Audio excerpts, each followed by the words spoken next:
Welcome back. You're listening to Get Real with Bob and Stacy. You're joining us for our Leaders and Legends segment. Joining us by phone today, we have guest Sunny Bonnell, branding expert and founder of Motto, with us. Welcome to the show, Sunny. Great to be here. Thanks for having me. So I want to give everyone a little background on Sunny and her company Motto.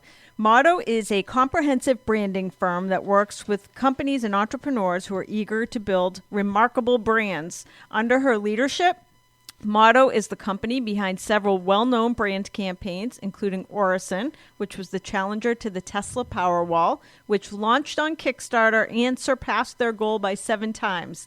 Also, the rebranding of USA Today's Humankind Digital Video Initiative, and the branding and digital platform for Johnny Cupcake's personal brand, who has become one of the most relevant motivational business speakers for today's generation.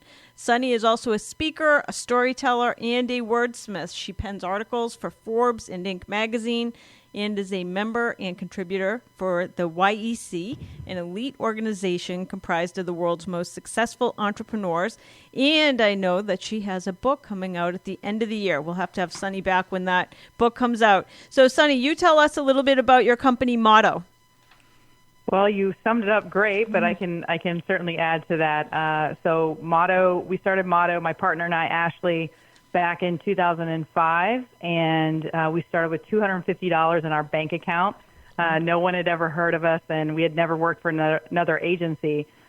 Since then, that's been a little over 11 years now. Since then, we've grown the agency to working with companies all over the world, some of them that you just mentioned. So we've definitely had quite the journey, but one that's been filled with a lot of intriguing stories and inspiring stories of working with a diverse range of clients with a lot of different branding challenges and really leading them to success. So it's a great career. Awesome. So what is branding? Well, a lot of people have a very convoluted idea, I think, of what branding is. Because the meaning of brand has really evolved over time, everyone that you talk to and everything that you read sort of leads to this different definition of what a brand is and therefore what branding is. And I think this has caused a lot of confusion, specifically in the business world. Even experts in our field can't even agree and define what branding is. Sometimes they use a lot of jargon that's really muddled. So our way of describing it is kind of taking it back to the historic root for brand, which actually means to burn by fire. So when we define brand, we think of brand as almost like the imprint that you leave on those around you, whether it's your employees or your audience or those that love you and those that sort of despise you. Branding is the deliberate effort that you make to say, this is who I am to the world. And so, for us, it's really the process of defining, shaping, and influencing both visually and verbally the story that and the meaning that you want your audience to experience from your organization, if that makes sense. Yes. It does. Yeah, that makes a lot of sense. And it's interesting because you hear branding all the time, but you don't even think of the fact like branding a cow, like leaving the mark behind. So, yeah, well, absolutely. And we actually it's so funny. In the 11 years that we've been doing this, we had never received an inquiry about anyone wanting to brand something like on a their cattle. And I just got the inquiry a couple of days, and I think it's because we relocated to Texas. But I got an email from somebody who said, I'm looking to create a brand to brand my cattle. And I was like, wow, this is interesting. I mean, we've never had that happen in all the years that we've done it, but I guess there's a first for everything. Yes, that's awesome. So can you give us some examples of how you've helped companies with branding and leadership initiatives, including any unusual challenges and how you made a measurable difference for those businesses? Yeah, I think probably there's a couple of different projects that we've worked on that I think had very distinct challenges and how we overcame them.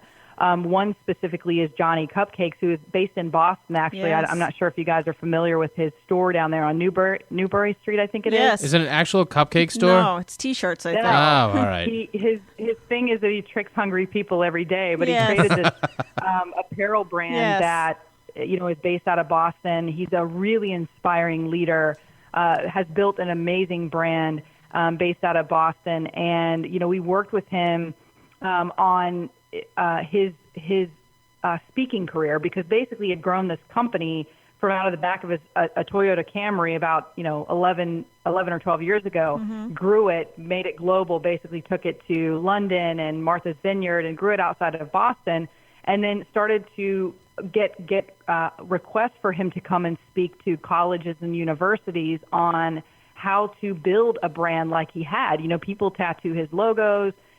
People, wait outside for days just to buy T-shirts. And that's truly remarkable in today's day and age. I mean, there's a lot of apparel companies out there, but I can't imagine myself waiting, or camping out in a tent in a line just to get it, and he's just really connected with his audience on such a brilliant way. And so when he came to us, his challenge was, everybody knows me as Johnny Cupcakes. His real name is Johnny Earl. And he said, I want to start doing something a little bit different. I've grown my brand. I've been really excited about what I've been doing, but I now want to teach what I've learned. And so he came to us with a very unique challenge, which was he wanted to launch JohnnyEarl.com aside from JohnnyCupcakes.com and start to put him in more of the forefront as a thought leader and speaker. And so our challenge was to really keep an alignment between his existing brand, which is very, very visual, and anyone that sees it never really forgets it. But to align it alongside of that, but also to give him his own identity almost outside of Johnny Cupcakes, which, he's synonymous with Johnny Cupcakes. So it was sort of like, it was a big challenge. And so we worked very closely with him to launch that and get him on that platform. And so far he's spoken in front of Apple. He has spoken in front of L'Oreal. He's flown all around the world to Adobe, to Inbound. He's just been everywhere since the launch of that site. And we really feel like we've done a great job at communicating that for him, through the brand and through the website. So it really took off for him in that way. Wow. So interestingly, I recently wrote an article for Entrepreneur Magazine on Kickstarter campaigns, trying to figure out, why do some... It seems to have very little to do with the actual product that's being sold, but why do some Kickstarter campaigns make millions and others struggle? So what's your take on that? Well, I think that Kickstarter is a unique platform, and I think why some companies really do remarkable things and then others don't is a series of things. So you had mentioned Orison, which is one of our clients. They just went up against the Tesla Powerwall. They're a client of ours, Orison is, and we worked with them to not only name the brand, help them define the products, but also to create a Kickstarter campaign and storyline around how they were going to essentially raise capital. And so, their goal originally was $50,000. They blew past that within, I think, something like 36 hours and ended up grossing 7 times that. So they ended up with $350,000 in funding. Wow. I think one of the keys is that they actually did have a great product. They had a great product, and it was something that people needed to know and to learn about, and it was something that was very innovative. And I think that's one aspect of it. But I also think that there's other Kickstarter campaigns that have some very ordinary things, but it's the way that they tell the story, whether it's through video, whether it's through language, whether it's through the narrative somehow, and really the brand, whatever those kind of key components are, I think really start to paint a picture for the people who are backing it. And so I think the ones that don't do a good job of that, the ones that don't tell a great story, don't really persuade anybody to kind of get on board and get inspired by what they're doing, oftentimes just don't perform as well or don't raise enough capital. So, it's kind of there's a lot of multifacets to why something succeeds or doesn't. But I think a brand is a big part of that, and really being able to succinctly tell the story and stand for something in a way that people get excited about, and then they're willing to put their money down on it. So what about big brands like Coca-Cola, Disney, Google? Why do brands like that stand out? Well, I think these companies all have a very distinct point of view, and as we discussed earlier, sort of a narrative, that is thoughtfully and intentionally built. They stand out because they stand for something, and there's ideas that are clearly associated with them. So, in today's marketplace, if you're unsure about who you are and you can't communicate succinctly, you're bound to be forgotten.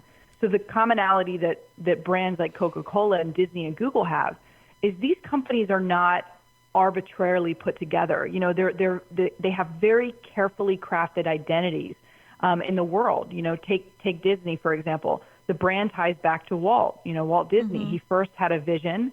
He deeply loved the brand, and he catapulted the brand forward. And so in this sort of Me Too world, companies have to work harder and harder to communicate who they are. And if you want to lead an extraordinary company like a Coca-Cola and a Disney and a Google, it starts at really, I think, loving the brand in a way that's very deep and sacred. And I also think that you have to have a point of view, and you have to be able to communicate that point of view and have others believe, you know, sort of buy into the belief of what you're selling. Otherwise, you know, you're just doing work that doesn't matter. And I think these companies, you know, when you look at historically what they've done and the heritage of what they were able to communicate and do in the world, it's like each aspect and every step forward was so thoughtful. Even if they kind of veered off course, they quickly snapped back into place because they had a deeper purpose for what they were doing. And so those companies, I think, have a very deep purpose, and I think that's why they have longevity. Wow. Well, I can tell you so far, Sunny, I'm not going to be able to wait till December for your book. Sounds like some awesome stuff. Anybody listening, by the way, you can check out Sunny's business at wearemotto, MOTTO.com to learn more about her. Let me ask you, what is the difference between purpose-driven branding and traditional branding? Sure. So, and thanks for that, by the way. I'm excited to be back on. So purpose-driven brands they're driven by a purpose. You know, they really know what they stand for. They know what what they believe in, and they know why they exist beyond sort of this idea of making money. And so companies that we work with who lead with their purpose they're known as much for their values and what they stand for, almost more than the products and services that they sell. And so they often look at the brand very holistically, and they almost use that purpose to differentiate them in the marketplace. I think traditional branding, not that it's terribly different in that, you know, the execution of certain things are the same, meaning like, you know, if you're designing a logo, or you're designing packaging, or maybe you're designing a website, those are all deliverables and the result of some of the work that you do. But I think the approach is a little bit different. Not all companies, I think, sadly, are driven by a greater purpose, meaning like, why are you getting out of bed? Why are you going to work? Why do people need to know who you are and what you're selling? You know, anybody can make a really great product. Not everyone can have a great company and a great brand or lead a remarkable and extraordinary organization that other people want to work for and devote their time to. So what we see in our work is that when we're working with companies that are really primarily sales-driven and interested in playing more of the short game, maybe they're just looking to get acquired, or maybe, you know, that's just not really their heartbeat of the organization. You know, we find that those companies are harder sometimes to work with because there's nothing to sink your teeth into. So for us, like we kind of thrive on working with companies and organizations that really do feel like they're contributing something to the conversation in the world, and, you know, trying to make it more than just, I've got a great product. They're actually telling a story that you can identify with. And so that's what I think the real difference between those two types of approaches or different types of companies are. So do you help companies find their story? Like if they're not even sure what their story is? Absolutely. I mean, most of the companies, so we often work with, we have two very distinct types of clients. We work with companies that are startups and entrepreneurs, meaning they're launching a brand or starting a company from scratch. And often those companies don't have the heritage that, say, our second type of client has, which is maybe they've been in business for a long time, and either they've had a story at one point or they've lost connection to that story, or maybe as they've grown and scaled, things become fuzzier because, you know, as you grow and as you get bigger, things don't become as nimble as they used to be. You know, you don't know everybody's name, like, you know, and it becomes harder and harder for you to essentially connect in the way that you did and have the excitement that you did when you first started. So when companies come to us at these different points in time, their challenges are very different, but our approach is kind of the same. We want to almost be like a brand archaeologist where we're really getting to the heart of who they are first and foremost. So then we can either get them back to a place of clarity, Or the opposite of that is to kind of take them from a place of where they're excited and they're passionate and they do know what they're trying to do in the world and they have a vision, and being able to kind of connect them to what that purpose is and then give them the language around that to be able to communicate it fully to the world. Because I think if I were to describe any challenge at all that companies have, it's that well, let me back up. I think the thing that companies struggle with the most, no matter if they're a startup or they're a scaling company or an existing brand that's been in business for a long time, I think the thing that these companies struggle with the most is the articulation of meaning. Mm-hmm. And what I mean by that is when you ask companies, what do you do and why do you do it? They often cannot answer the question. And the reason is because they go to things like, well, we have great culture, we have great products, or we have great services, or our employees are the differentiation. But the reality is they can't really tell you sometimes why, mm-hmm. or even have the language for the business beyond making and growing and scaling. And so that's where I think our gift is to be able to go into organizations, both big and small, and help them clearly identify who they are and then bring that to life through the brand. So instead of just kind of approaching it as like, I'm going to give you a new logo and a new website, mm-hmm. we're really looking at the company from a holistic point of view and saying, what is it that you're really in the world to do? And then we begin to give you language to describe that, which then translates into the decisions that we make on behalf of the brand in order to essentially bring it forward into the marketplace, meaning, what is the story that we're telling to everyone else if we're caught in an elevator or they're on our website? What is the language that we're communicating? And so essentially that's kind of where our work is at and where we found our sweet spot is really there. Wow. I could go on all afternoon chatting with you. Unfortunately, our time is about up. So best place to find you, wearemotto.com. wearemotto.com. Okay. Mm-hmm.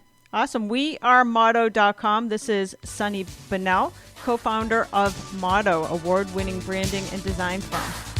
Thanks for joining us, Sunny. Thanks for having me on. That's going to do it for this edition of Get Real. Join us again next weekend for more.